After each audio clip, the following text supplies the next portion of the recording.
चलिए प्यारे बच्चों, आज हम आपको क्लास 10th 1.2 का तीसरा क्वेश्चन बताने वाले हैं और इसमें लिखा हुआ है कि अभाज्य गुणनखंड विधि द्वारा पूर्णांकों के एचसीएफ और एलसीएम ज्ञात कीजिए। क्या निकालना है प्यारे बच्चों? एलसीएम और एचसीएफ निकालना है। तो जैसे पहला क्वेश्चन है 12, 15 और 21 का क्या निकालना है? एलसीएम और एचसीएफ। तो इनके हमको सबसे पहले फैक्टर करने पड़ेंगे, गुणनखंड करने पड़ेंगे। तो गुणनखंड कैसे करेंगे? तो 12 के अगर हम गुणनखंड करेंगे तो इसको लिख सकते हैं 2 गुणे 2 और गुणे कितना लिख सकते हैं 3, क्योंकि 2 दूनी 4 और 4 तय कितना हो जाएगा 12। और 15 को हम टुकड़ों में तोड़ेंगे प्यारे बच्चों, तो 3 गुणे कितना लिख सकते हैं 5, 5 तय 15 हो जाएगा। अगर हम 21 को तोड़ेंगे तो 21 को हम लिख सकते हैं 3 सते 21, कितना लिख सकते हैं 3 सते 21। अगर हमको इनका क्या निकालना है? एचसीएफ। तो प्यारे बच्चों एचसीएफ क्या हो जाएगा? एचसीएफ जो होता है, जो तीनों में कॉमन होता है, उसको क्या कहते हैं? एचसीएफ। तो एचसीएफ कितना हो जाएगा 3। और हमको क्या निकालना है? इनका एलसीएम भी निकालना है। तो एलसीएम में जो सबसे ज्यादा बार हो, जब से दो कितनी बार है? यहाँ पर 2 बार है, तो 2 दूनी कितना हो जाएगा 4, और 3 हर जगह एक एक बार आया तो एक ही बार लिख लेंगे। और 5 और कितना लिख देंगे 7, और तीनों का गुणा करा देंगे।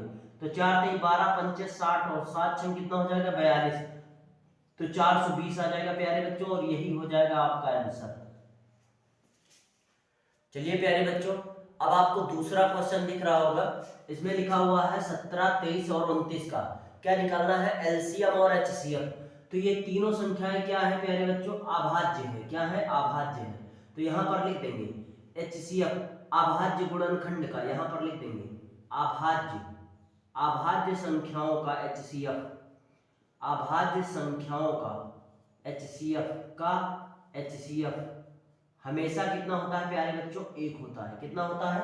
1। और एलसीएम क्या हो जाएगा? एलसीएम तो एलसीएम होता है तीनों का गुणा, तो 17 गुणे 23 और गुणे 29, इन तीनों का गुणा प्यारे बच्चों कितना आ जाएगा? 11,339 इतना हो जाएगा, और यही आपका क्या हो जाएगा? आंसर। चलिए प्यारे बच्चों, अगला क्वेश्चन है 8, 9 और 25। 8, 9 और 25, तो इसका हम सबसे पहले क्या निकालेंगे? एचसीएफ। तो इसके सबसे पहले फैक्टर करने पड़ेंगे। तो 8 का फैक्टर करेंगे तो 2 गुणे 2 गुणे कितना हो जाएगा 2, क्योंकि 2 दूना 4 दूनी कितना हो जाएगा 8। 9 के फैक्टर करेंगे तो 3 गुणे कितना हो जाएगा 3, और 25 के फैक्टर करेंगे तो 5 गुणे कितना हो जाएगा 5। और इसमें कुछ भी कॉमन नहीं है, और जिसमें कुछ भी कॉमन ना हो प्यारे बच्चों, तो उसका एचसीएफ हमेशा कितना होता है? 1। कितना हो जाएगा? 1। और एलसीएम कितना हो जाएगा? तो एलसीएम सबका गुणा कर दो, क्योंकि कुछ कॉमन ही नहीं है। तो कुछ कॉमन नहीं है, तो 8 गुणे 9 गुणे 25 जब करेंगे प्यारे बच्चों तो कितना आ जाएगा? 25 अट्ठे 200, 9 दूनी 18, ठीक है ना? तो कितना आ जाएगा? 1800 आ जाएगा, और यही आपका क्या हो जाएगा? आंसर। तो हमने 1.2 के प्यारे बच्चों 3 क्वेश्चन थे एलसीएम और एचसीएफ निकालने वाले, हमने आपको तीनों डिटेल मेथड से बता दिए। तो अगर वीडियो पसंद आई हो तो वीडियो को लाइक करिए और सब्सक्राइब करिए, चैनल को जितना ज़्यादा हो सके शेयर करिए।